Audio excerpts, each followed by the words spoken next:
Sekarang kita sampai kepada halaman 332.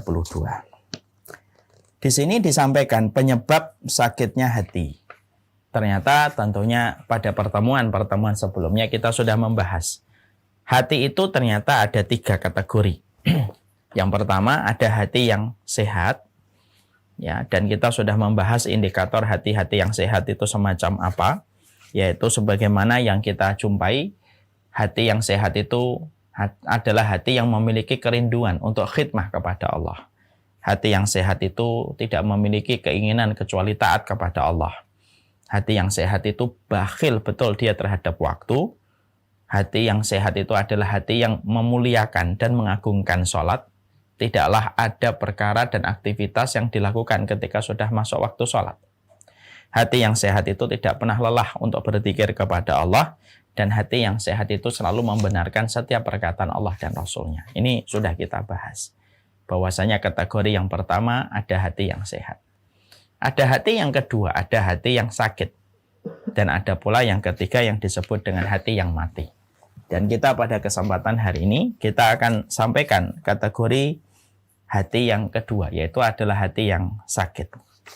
Sebelum kita menjelaskan panjang lebar, di antara yang kita bahas dan kita kaji di dalam buku ini pada halaman 32, sebelum kita membahas ini, saya ingin menyampaikan terlebih dahulu. Bahwasanya hati yang sehat itu berbeda dengan fisik yang hati yang sakit itu beda dengan fisik yang sakit. Mari kita bedah, mari kita cari perbedaan antara jasad yang sakit dengan hati yang sakit.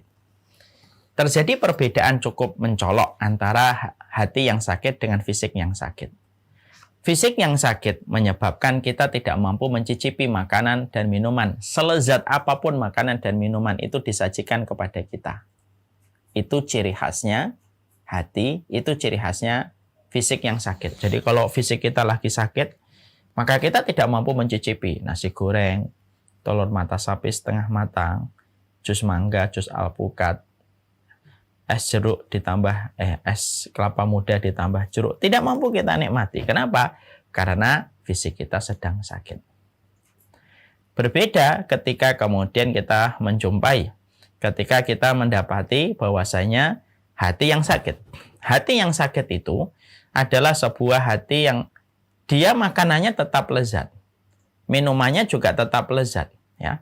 Dia mengkonsumsi berbagai macam makanan dan minuman yang lezat. Tetapi ketika dia mengkonsumsi, tetapi dia tidak mampu merasakan kenikmatan dan tidak mampu merasakan kelezatan di dalam setiap dia beribadah kepada Allah Subhanahu wa Ta'ala. Jadi dia tidak mampu merasakan kelezatan di dalam beribadah kepada Allah.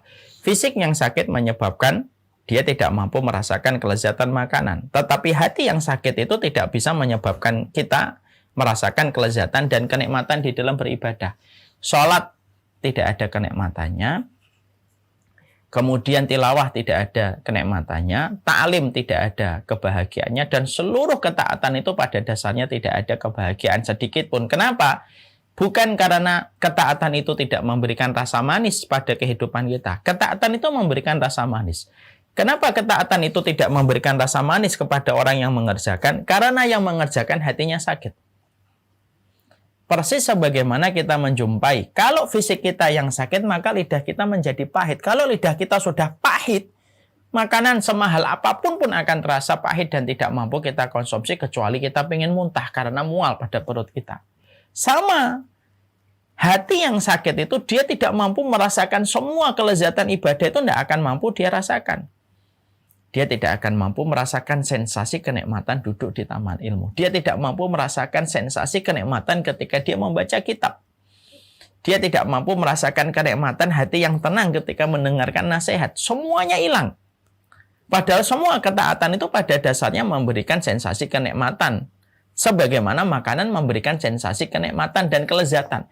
Ketaatan itu memberikan sensasi kelezatan. Tapi ketika orang itu hatinya sakit, maka dia tidak akan merasakan apapun itu kecuali hanyalah beban. Dan justru dia sering meninggalkan ketaatan karena merasa tidak ada sensasi kelezatan yang dia rasakan ketika dia beribadah. Bahaya itu. Kalau hati orang itu sudah sakit. Kalau dibiarkan, dia menjadi mati. Dan para ulama salaf sudah mengingatkan, hati yang mati itu lebih parah dan lebih buruk daripada kematian. Kematian hanya menghentikan laju nafas yang ditarik oleh manusia ketika dia mati. Tapi kalau hati mati, maka seluruh aktivitas kebaikan sudah tidak lagi berjalan ketika orang itu hatinya mati. Walaupun kematian belum menyapa dirinya pada fisik dan jasadnya. Nah, ini yang menjadi perbedaan mencolok. Fisik yang sakit dengan hati yang sakit. Perbedaan yang kedua antara fisik yang sakit dengan jasad yang sakit. Fisik yang sakit itu, kalau orangnya ridho, tidaklah dia menderita satu penyakit yang Allah kirimkan kepadanya kecuali penyakit yang dia terima dengan ikhlas akan menggugurkan dosa. Nah, makanya Rasulullah mengatakan tidaklah seorang mukmin dia menginjak satu jarum atau satu duri kecuali Allah akan hapuskan dosa-dosanya.